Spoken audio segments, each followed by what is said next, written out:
this Saturday we got UFC 255, and it's kind of a step back for the UFC. It's been A little big bit. name after big name after big name, and the UFC's just been hammering away these big fights.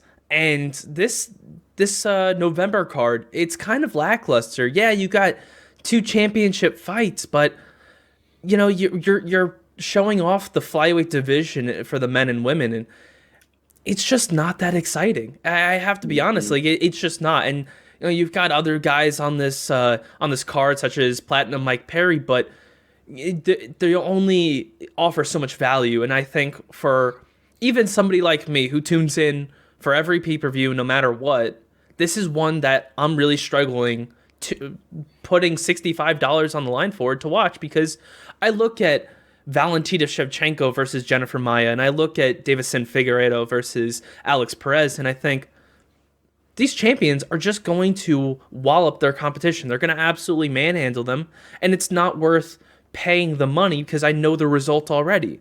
There's no Well, it's funny you say that because when I hear those names, I think who? Because the exactly. only name out of those four that I know, again, as I've specified multiple times, between the two of us on this show, you are the UFC guy, you are the UFC expert. That is your repertoire, right? So you know these names. I am the general UFC consumer. I buy pay-per-views, or I watch pay-per-views with you, and I ask a ton of questions, but I only know Valentina Shevchenko. She's the only name that I know out of the top four here. And for me, I have zero interest in buying this pay per view. And I can understand that, uh, Dana White has done his due diligence and gotten us crazy fight card after crazy fight card.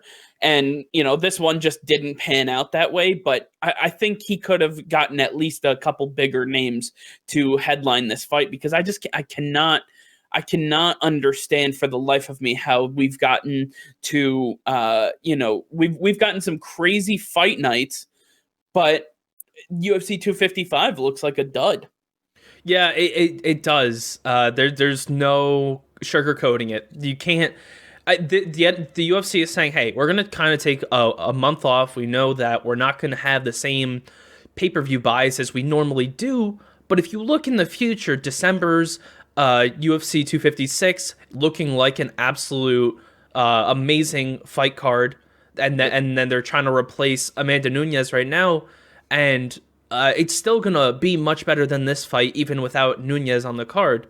And then we got Conor McGregor coming back in January, so you've got things to look forward to, and some fights you're gonna want to watch. So those are the fights to really save your money for. If you really don't see anybody here, it's not worth putting watching these fights in real time, because we're probably not going to see a big knockout from one of these underdogs, Jennifer Maia or Alex Perez.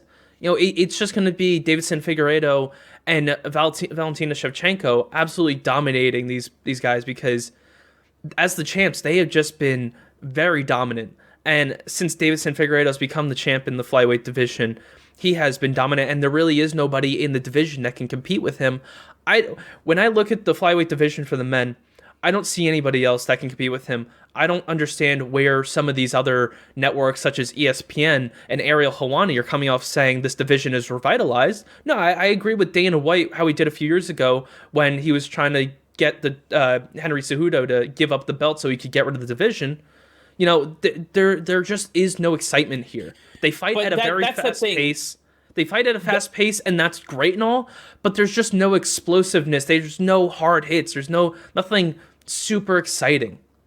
But that's the thing. Ariel Helwani from ESPN, his job is to basically pump this up because ESPN and the UFC have such a long-standing history, a business history. They do a lot of business together. So for him, he's got to hype this up so the UFC does well. We are not, like you have said to me, we are not network television. We give it to you raw. We give you opinions, whether you agree to them or not, or agree with them or not. This is how we feel about certain things, and you take it or leave it, because we answer to nobody but ourselves and God. And at this point, UFC 255 looks like, something I'm going to sleep right through. Yeah, I'll leave it at Valentina Shevchenko is going to win this fight. Davison Figueiredo is going to win this fight. I just saved you $65. I'll take your word for it. Unfortunately, that's what we have for the UFC. But I do want to say, and we just talked about this right before we went live, Max Holloway and Calvin Kattar actually signed a fight contract for a fight night happening in January. I think that's going to be an incredible fight and something that we should look forward to as well. I'm a little surprised that's a fight night matchup versus something that should be on UFC 258 or even further out. Yeah, this fight, it's going to be great to watch. As somebody from the New England area, I love supporting Calvin Kattar. He's a great fighter. He's on the rise. He's going to do great things as a featherweight. But Max Holloway, I think this is a little bit of a reach for Calvin Kattar. Max Holloway is the greatest featherweight of all time. There's nobody that touches him. And although he's not the champ, he's still an amazing fighter. And I think Calvin Kattar still has to work his way up to a guy like Max Holloway. It's going to be a great fight. I can't wait to watch this, and I'm glad it's a free fight. But it's going to be tough for Calvin Kattar. This is a huge leap forward for him, and it's going to be interesting to see how he handles the level up in competition. But this can only hurt Max Holloway. I don't think Calvin Kattar can really get hurt by a loss in this situation. Max, if Max were to lose this fight to Calvin Kattar, it not only pushes Calvin Kattar right up to the number one contender spot, but I think this bumps Max Holloway down possibly out of the top 5 featherweights. Like it's risky territory. It's very possible. It's very similar to Paul Felder, who just lost to RDA, and now you see Paul Felder just got bumped. RDA is number 6 right now in the rankings in the lightweight division because of that win. Things happen. Anything can happen in a fight, and it can have such huge impacts on your career. I don't know if this is smart for Max Holloway. I don't know if it's smart for Calvin Kattar if he wants to continue on this trend of moving forward. It's more likely than not he's going to lose this fight, and it's just I think that he could. It'll at least give him a taste of bigger competition and somebody who's been at the top of this game, once before. It'll give him that taste of competition. He gets to headline his own event, so that those are huge pluses. That's what you want. Like, now your name's out there, you're getting more exposure. It's good for him in that aspect. I want to see Calvin Kattar do better in the featherweight division, probably the most competitive division in the UFC right now. And I think that this is a huge leap forward for him. Good luck to both these guys. I have tremendous respect for both of them. I know it's going to be an absolute brawl, so it's not going to disappoint in any aspect.